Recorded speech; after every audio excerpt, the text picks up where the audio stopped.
Hello, good morning. Ty Ingmeyer here. Sorry about the shade thing going on, but working with some sunlight issues. So what I'd like to talk to you a little bit about first is just rural well water issues, or rural well water types or water types.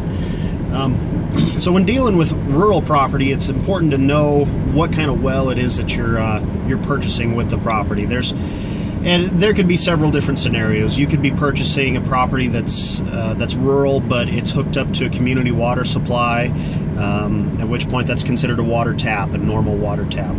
So you could purchase a property like that, or in a lot of instances, you're purchasing a property that has a well that's located on the property. And there's basically two types of wells that are going to serve domestically.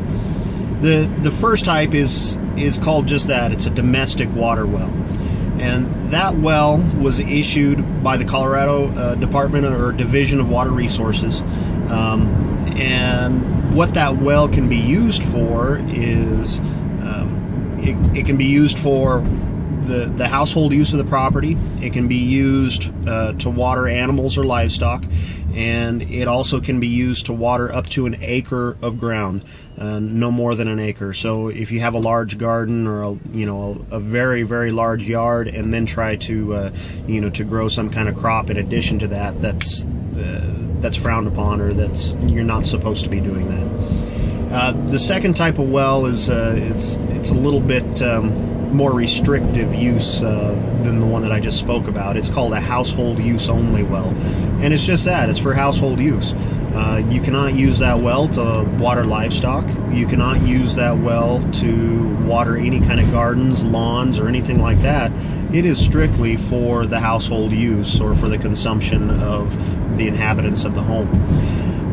So it's really important you know what type of well it is that you're getting when you purchase a rural property. A household use property is, or a household use only, is less desirable. A domestic well is a very desirable kind of well. They're generally fixated on the older kind of homes, or the stuff built in the 70s or 80s or prior to. Stuff after that, brand new homes, sometimes they're limited to a household use only type of well. There's other wells that can be associated with the property. There's irrigation wells if you're dealing with larger parcels, but those are very rare when we're talking about residential sales. The other thing to think about with wells is the quality of water that you're getting along with the well. Now the water quality depends a lot on the depth of the well, as well as location, and just a lot of different factors. The general rule of thumb is the deeper the well, the better the water quality, and that holds true for the most part around the Carbon Valley area, around northeast Colorado in general.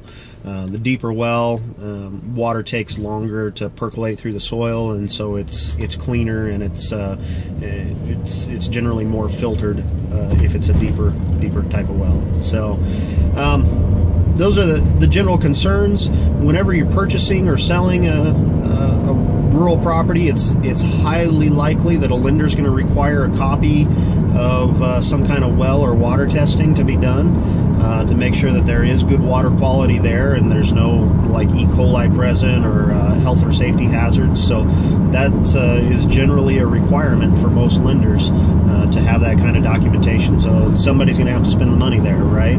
Because it costs money to test it. So it's either going to be the seller is going to have to do that prior to sale, or it's going to have to be negotiated that the buyer completes that testing and pays for that testing. So anyway, those are the general issues going on, and hope you learned something, and talk to you later. Thanks.